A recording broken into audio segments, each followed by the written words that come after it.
brought to you by Hyatt. Let's do this. Fill it up. Let's do this now. Bengaluru से एक बड़ी cyber ठगी का मामला सामने आया है। आरोप है कि एक शख्स के साथ 11 करोड़ 80 लाख रुपए की ठगी की गई है। ये ठगी भी पीड़ित को डिजिटल अरेस्ट में लेकर की गई है। 39 साल के विजय कुमार पेशे से इंजीनियर हैं। उनकी दर्ज कराई गई शिकायत के मुताबिक 11 नवंबर को उन्हें पहला कॉल आया। कॉल करने वाले शख्स ने खुद को telecom regulatory authority of India यानी ट्राई का अधिकारी बताया।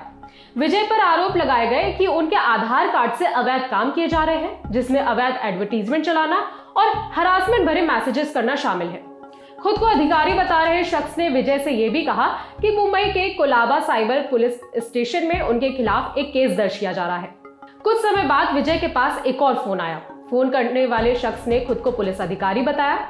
विजय से कहा कि उनके आधार कार्ड डिटेल्स का इस्तेमाल कर बैंक अकाउंट खुलवाया गया है, जो मनी लॉन्ड्रिंग में शामिल है। ये भी कहा कि अगर विजय वर्चुअल इन्वेस्टिगेशन में कोऑपरेट नहीं करेंगे तो उन्हें अरेस्ट कर लिया जाएगा, और अगर करते हैं तो वो मामले को गुप्त रखेंगे।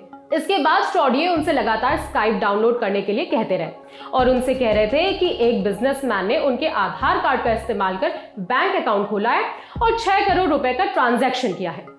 इसके बाद 25 नवंबर को विजय के पास स्काइप पर एक कॉल आता है। कॉल पर पुलिस की वर्दी पहने एक शख्स बताता है कि उनका मामला शीर्ष अदालत में पहुंच चुका है। अगर वो उनके साथ कोऑपरेट नहीं करते हैं तो उनके परिवार को गिरफ्तार कर लिया जाएगा। इसके बाद स्कैमर्स ने उन्हें रिजर्व बैंक की गाइडलाइंस का हवाला देते हुए वेरिफिकेशन के लिए कुछ रुपए ट्रांसफर करने के लिए कहा। इस दौरान स्कैमर्स ने विजय को कानूनी कार्रवाई की धमकी भी दी। इस तरह से गिरफ्तारी का डर दिखाते हुए आरोपियों ने विजय से अलग अलग बार 11 करोड़ 80 लाख रुपए हट लिए। इसके बाद भी आरोपी जब उनसे और पैसे मांगने लगे तो विजय को एहसास हुआ कि उनके साथ स्कैम हुआ है और उन्होंने मामले को लेकर पुलिस को बताया, जिसके बाद आईटी एक्ट के तहत शिकायत दर्ज की गई। डिजिटल अरेस्ट के ऐसे केस कुछ समय से कुछ ज्यादा बढ़ गए हैं और इनसे सावधान रहने की जरूरत है। हाल ही में प्रधानमंत्री नरेंद्र मोदी ने मन की बात के एक एपिसोड में देश में बढ़ रहे साइबर ठगी को लेकर बात की थी। वहीं बीते दिनों केंद्रीय गृह मंत्रालय के cyber cell Indian cyber crime coordination centre ने साल 2024 में जनवरी से सितंबर तक हुए साइबर अपराधों का डाटा भी शेयर किया था, जो काफी ज्यादा चौंकाने वाला था। रिपोर्ट के मुताबिक साल के शुरुआती 9 महीनों के अंदर देश में 11,333 करोड़ रुपए लोगों ने साइबर फ्रॉड में गंवा दिए थे।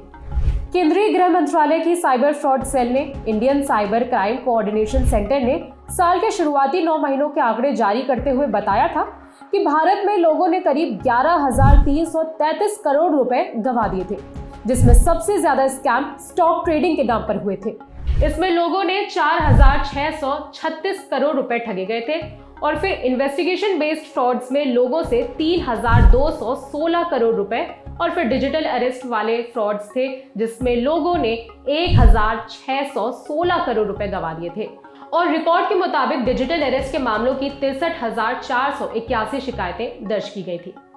आपका इस पर क्या कहना है, हमें कमेंट करके बताइए। हम मामलों से जुड़े अपडेट्स आप तक पहुंचाते रहेंगे। तब तक देखते रहिए दी लेलन टॉप। शुक्रिया।